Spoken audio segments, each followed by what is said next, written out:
La période de confinement actuelle a permis à un nombre d'entre nous de redécouvrir les joies de la vie en couple. Ce couple qui est justement au centre des passages de la Torah de cette semaine, Acharei Moed et Kedoshim.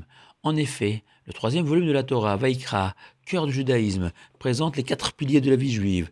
La cacheroute, il y a 2 semaines, l'importance de la parole, de son bon usage comme outil de l'étude, de la prière et de l'amour, ou de son dévoiement, la médisance, la vulgarité, la haine. Cette semaine, le mariage, et enfin la semaine prochaine, le Shabbat et les fêtes. À l'heure où l'institution du mariage souffre sous les coups de boutoir d'une société permissive, ayant désacralisé la relation sexuelle, où il n'est plus nécessaire de passer devant le maire et le rabbin pour vivre ensemble, d'une société plus égoïste et plus stressante, provoquant un nombre de divorces beaucoup plus important que par le passé, la Torah nous rappelle la centralité de la choupa, le dénuptial, dans la vie d'un homme. Petit rappel et première surprise. Contrairement à ce que beaucoup pensent, on ne se marie pas pour avoir des enfants, former une famille, car c'est d'abord et avant tout un des 613 commandements de la Torah qui a une valeur intrinsèque. C'est la raison pour laquelle, avant que le marié passe la bague au doigt de sa fiancée, sous la choupa, le rabbin rappelle que l'Éternel nous a ordonné de nous marier. Ainsi, même lors de la célébration d'une choupa, où la dame n'a plus l'âge d'enfanter, la bénédiction du mariage sera également récitée.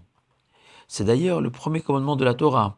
À peine le récit de la création terminé, il est écrit: c'est pourquoi l'homme quittera son père et sa mère et s'attachera à sa femme, et ils deviendront une seule chair, insinuant ainsi clairement que le couple est le socle de tout le judaïsme, ce que confirme Rabbi Lazare dans le Talmud. Seul le mariage permet à l'homme de se grandir et de mériter d'être appelé un homme avec un grand H. Et même si l'intention de Rabbi Lazare n'est pas de condamner tous ceux que les aléas de la vie ont empêché de se marier, il vient cependant nous enseigner que le judaïsme voit dans le mariage la seule possibilité de se réaliser pleinement dans sa vie de juif, tourné vers Dieu et son prochain. Et c'est là que je vous réserve une deuxième surprise.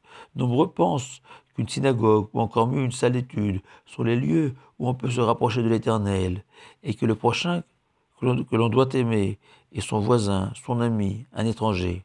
Or voilà que dans les passages que nous lirons cette semaine, où le couple est donc à l'honneur, car il figure les unions permises et interdites, et l'importance fondamentale de la pureté familiale. Mais dans ces mêmes passages apparaissent en lettres de feu l'injonction de Kedoshim Tiyu, vous serez saints, summum d'une vie spirituelle réussie, mais aussi le célébrissime Ve'afta l'ereacha kamocha, tu aimeras ton prochain comme toi-même, source de toutes les bontés vis-à-vis des plus faibles. Pourquoi? Car le couple, et je dis bien le couple, l'homme et la femme, est le cadre idéal pour accomplir ces 2 mitzvot. Car la sainteté d'un homme se manifeste avant tout dans la maîtrise de ses instincts primaires. Elle est connue que la maison d'un juif est comparée à un petit sanctuaire où toutes les pièces proclament la présence de Dieu. Et le véritable amour de son prochain est celui que l'on se porte mutuellement dans un couple, depuis le matin au réveil, avec un mot ou un geste bienveillant, jusqu'au coucher. Tout au long de la journée, on doit aider et soutenir la personne qui partage notre vie, au point que le Talmud dépasse le simple aimer son prochain comme soi-même et encourage l'homme à aimer sa femme, Kegoufo, comme son propre corps, et l'honorer plus encore que soi-même. Et je voudrais partager avec vous l'émotion que j'ai ressentie il y a quelques années lorsque j'ai eu l'occasion de prier dans la salle à manger d'un géant de la Torah à Jérusalem, Rabbi Shmuel Auerbach. Sa salle à manger servait de synagogue. Une arche sainte contenant les rouleaux de la Torah y était installée. Un beau rideau en velours y était suspendu.